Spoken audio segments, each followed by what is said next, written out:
길었던 추석 연휴가 끝이 났습니다. 그런데 혹시 우리 시니어님들 중에 추석 선물 받으신 분들 계실까요? 그렇다면 오늘 영상 꼭 보셔야 합니다. 추석 선물 무심코 먹거나 사용했다간 큰일 날 수도 있습니다. 오늘 영상 주변 분들께도 공유해 주셔서 절대 몰라서 당하시는 일 없으시길 바랍니다. 그럼 좋아요도 한 번씩 부탁드릴게요.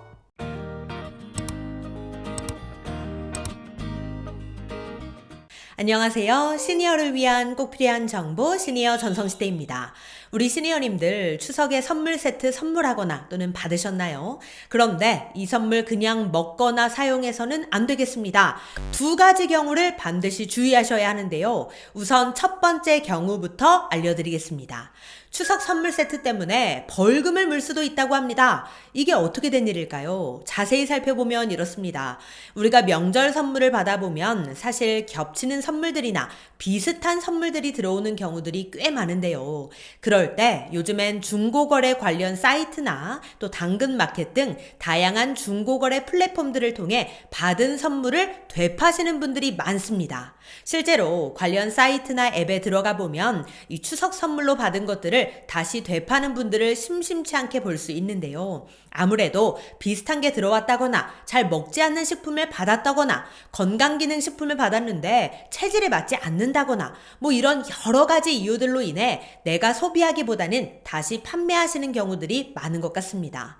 특히 어르신들의 경우에는 자녀분들에게 부탁을 해서 되파시는 분들도 계실 수 있는데요. 잘 먹지 않는 것들을 가지고 있느니 단 몇 푼이라도 받고 팔아야겠다 이런 생각하시는 분들이 계신 것도 사실이죠. 그런데 이거 진짜 조심하셔야 합니다. 왜냐? 이게 처벌의 대상이 되기 때문입니다. 그럼 무엇을 조심해야 하느냐? 특히 건강기능식품을 주의하셔야 하는데요. 대표적으로 홍삼, 비타민, 유산균과 같은 제품들은 건강기능식품인 경우들이 많습니다. 그런데 이러한 건강기능식품은 판매할 수 있는 사람이 정해져 있습니다. 이건 법으로 정해놓은 건데요. 판매업 신고를 한 사람들만 팔 수 있다는 겁니다. 만약 이를 어겼다가 적발이 되면 어떻게 될까요? 그러면 5년 이하의 징역 또는 5천만 원 이하의 벌금에 처하게 됩니다. 와, 이거 진짜 조심하셔야겠습니다. 관련 법을 모르고 팔았다가 처벌받는 분들도 많으실 것 같은데요. 모르고 팔았으면 좀 봐주지 않을까? 절대 그렇지 않습니다. 모르고 팔았다고 해도 처벌의 대상이 된다고 합니다. 자, 그렇다면 여기서 잠깐 홍삼 관련 제품은 다 판매하면 안 되는 거냐? 그렇지 않습니다. 이것도 종류에 따라서 다른데요. 홍삼 캔디, 홍삼 젤리 뭐 이런 것들은 중고거래가 가능할 수 있습니다. 왜냐? 건강기능식품이 아니기 때문인데요. 물론 건강기능식품인지 아닌지 제품을 통해 확실하게 살펴보셔야 하지만 비교적 캔디, 젤리 이런 식품들은 건강기능식품이 아닌 경우들이 대부분이라는 거죠. 반면 홍삼 진액은 조심하셔야 합니다. 이런 제품들은 보통 건강기능식품인 경우가 대부분이기 때문에 이걸 팔았다간 처벌받을 수 있습니다. 자, 그렇다면 건강기능식품인지 아닌지 어떻게 구분할 수 있을까요? 건강기능식품은 식약처로부터 이러한 건강기능식품 인증 마크를 받습니다. 따라서 건강기능식품 마크가 있는 제품인지를 우선 살펴봐야 합니다. 또한 무엇에 도움을 줄 수 있음 이런 문구가 있다면 이 역시 건강기능식품이기 때문에 중고거래가 불가능합니다. 자, 그렇다면 건강기능식품이 아닌 일반 식품은 판매가 가능할까요? 대표적으로 건강보조식품, 기능성 표시식품, 뭐 이런 건강기능식품이 아닌 식품들은 중고로 되팔아도 처벌 대상이 되지는 않습니다. 다만 분할 판매가 불가능한 제품을 되팔면 규제 대상이 됩니다. 최소 판매 단위로 나오는 것들을 한 개씩 판매하면 식품위생법상 과태료 대상이 된다고 하니 이 점은 꼭 주의하셔야겠습니다.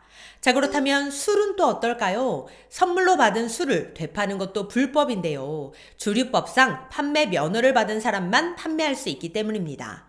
자, 그렇다면 집에서 직접 만든 음식을 판매하는 건 또 어떨까요? 이건 역시 안 됩니다. 신고를 한 영업자만 판매할 수 있기 때문인데요. 대표적인 예로 집에서 만든 반찬, 수제청 이런 것들을 중고로 판매하는 행위가 금지되어 있습니다.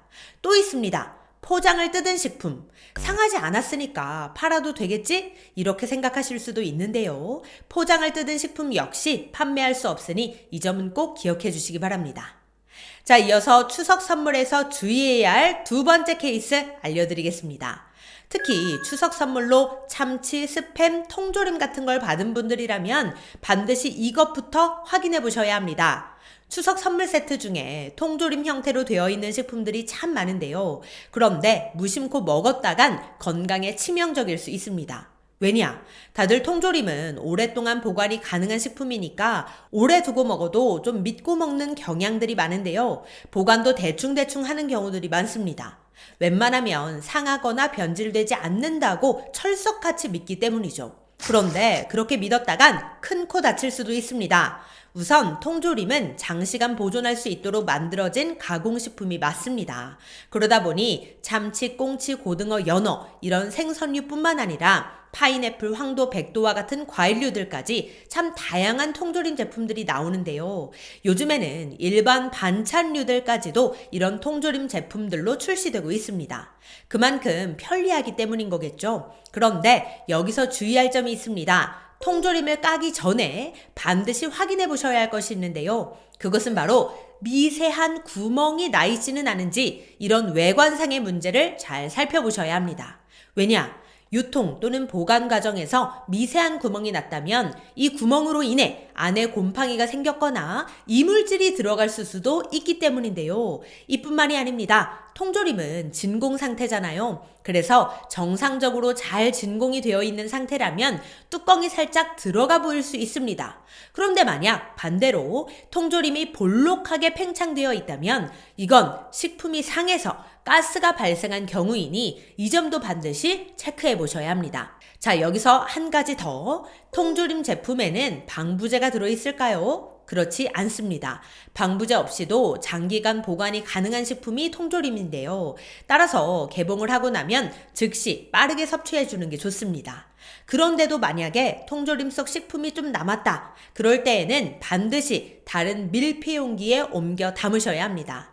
이건 다들 알고 계신 부분일 텐데요. 그런데 왜 그래야 하는지를 모르는 분들이 많으시더라고요. 그 이유에 대해 설명드리자면 이렇습니다. 통조림 식품들은 갈변 현상을 방지하기 위해서 내부면에 코팅 처리를 하게 됩니다. 그런데 이렇게 코팅 처리된 부분이 산소와 결합하면 주석이 용출될 수 있다고 하는데요. 이뿐만이 아닙니다. 통조림의 부식 방지를 위해 에폭시 수지를 사용하는데 여기에 환경 호르몬인 비스페놀 A 원료가 사용된다고 합니다. 물론 정상적으로 제조되고 보관됐다면 건강상에 아무런 영향은 없으니 크게 걱정하진 않으셔도 되는데요. 그런데 만약 통조림을 직접 가열한다든지 높은 온도에 장시간 보관하게 되면 유해 물질에 노출될 수 있기 때문에 이 점도 반드시 유의하셔야 합니다. 그러니까 가스레인지 옆에 가까이 둔다거나 이런 것들도 위험하겠죠? 이 점도 꼭 주의하시기 바랍니다. 네, 오늘은 추석 선물에서 주의해야 할 두 가지 정보 알려드렸는데요. 마음으로 주고받은 선물들이니만큼 부디 무탈하게 사용하실 수 있기를 바라는 마음입니다. 그럼 오늘도 편안한 하루 보내세요. 감사합니다.